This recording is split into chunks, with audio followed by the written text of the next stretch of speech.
Asawa mo ate, namatay? Ilang taon na nakalipas yun? Ah, 3 years ago na. Ano yung kinamata niya ate? Sa motor? Nako. Kailangan talaga diyan talaga pag nakamotor, doble ingat na lang tayo, no? Papasok siya ng trabaho, mga madaling araw. Nabangga ba siya or na ano siya, na aksidente talaga? Pagod sa kapuyat. So yun guys, yung kanyang asawa guys, dinalo po niya dito dahil sa motor daw na na aksidente.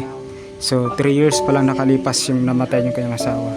So nandito po siya ngayon at dinalo po niya. Condolence po. Nakakaawa talaga.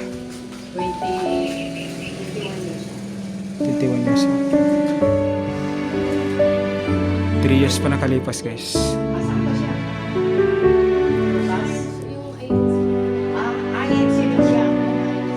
INC. Kapatid na. Sa alam mo ng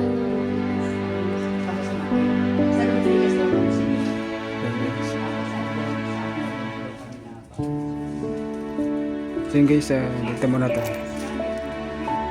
Grabe, nakakaawa talaga yung nakakalibing dito dahil yung iba mga bata pa talaga.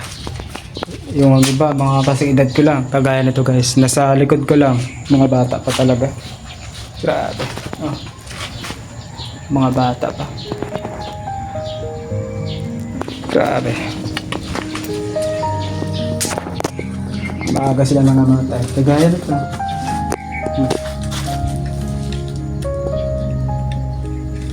Mga bata pa talaga guys.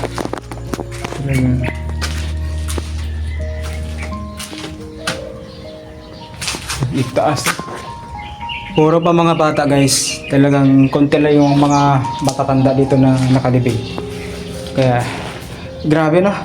Sa panahon ngayon talagang karamihan sa mga sementeryo puro po mga kasing edad lang natin, mga sa 30, 40, 50, mga 20, 18, mga 19, 18, 17, 16, mga 12. Ganyan talaga karamihan sa nangamatay ngayon.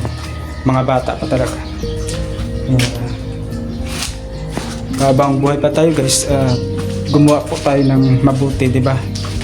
Dahil pag tayo mamatay talagang wala na. Yung alam mo yung habang buhay pa tayo, kailangan natin mag-enjoy. Kailangan natin mag-enjoy kahit man yung mamasyal tayo na ma-enjoy natin yung sarili natin. Kasi pag tayo mamatay guys talagang wala ka na talaga. Talagang hanggang kwento ko na lang at alaala ka na lang. Hanggang dulo guys na walang katapusan. Kumbaga nasa kabilang buhay ka na. Grabe talaga guys. Kaya ganyan talaga. Kaya lahat dyan ng mga teenager dyan, lahat dyan, o kahit man hindi mga teenager, o kahit man may mga pamilyado na habang buhay pa tayo, enjoy lang tayo sa buhay natin at gumawa po tayo ng mabuti. Po tayo gumawa ng masama. Dahil ganyan talaga ang buhay natin pag tayo ay mamamatay talaga. Nakakaawa. Hanggang alaala na lang tayo, hanggang kwento na lang tayo sa mundo na to. Itong langit na yan, pag ikaw ay mamamatay, hindi mo na makikita eh. Nasa kabilang buhay ka na. Kaya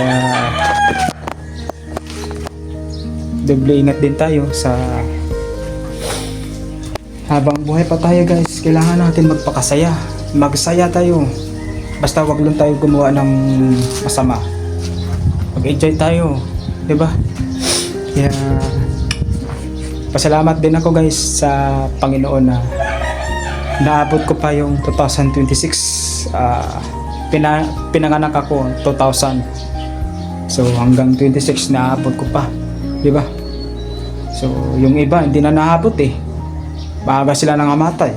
siguro yung iba, siga, or kaya mga lasinggero, or kaya mga nakipag-away. Kaya yun talagang ang mararating mo talagang dito talaga sa cemetery. Okay guys, tuloy lang tayo. Ingatan tayo, enjoy lang tayo sa buhay.